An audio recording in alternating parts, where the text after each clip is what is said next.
अस्सलाम वालेकुम एवरीवन, प्यारे दोस्तों, उम्मीद है आप खैरियत से होंगे। आप सबको जुमा मुबारक। किसी ने फरमाइश की थी कि आज मनफी सोच के ऊपर थोड़ी सी बात की जाए, तो ये वीडियो थोड़ी सी लंबी होने वाली है। मनफी सोच को पहले ये देख लेते हैं कि वो आती कहाँ से है। इंसान की जिस तरह की परवरिश होती है, जिस तरह की उसकी शख्सियत डेवलप हो जाती है, जिस तरह के हालात व वाक़यात से वो गुज़रता है, जिस तरह के लोगों के रवैयों को वो फेस करता है, और ज़िंदगी की तलखियाँ जिस तरीके से उसके अंदर सख्ती पैदा कर देती हैं माफ़ कीजिएगा, इन सब वजूहात की बुनियाद पे इंसान की सोच मनफी हो जाती है। और वो किसी भी काम को शुरू करने से पहले, किसी भी शख्स से मिलने से पहले, कोई भी बात करने से पहले, कुछ भी करने से पहले वो चीज़ों को मनफी तौर पे लेना शुरू कर देता है।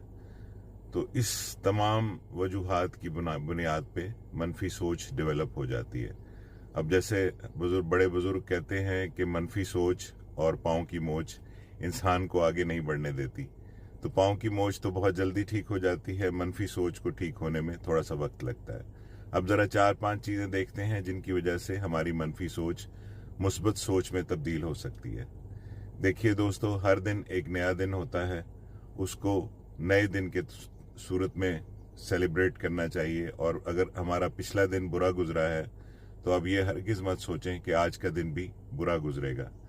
अगर आपके पुराने किसी कारोबार में, किसी चीज़ में आपको नुकसान हुआ है, तकलीफ दुख पहुंचा है, तो ज़रूरी नहीं कि नए किसी कारोबार में ऐसा हो।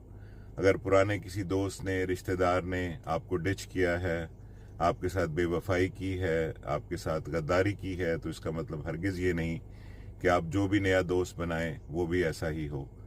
तो लिहाजा तमाम नए रिश्तों को मुस्बत सोच से शुरू करें, तमाम नए कारोबार को मुस्बत सोच से शुरू करें, और हर नए दिन को पॉजिटिव सोच से शुरू करें, तो वो दिन अच्छा गुजरेगा। अल्लाह आपका हामी और नासिर हो। अल्लाह हाफिज़। पाकिस्तान जिंदाबाद।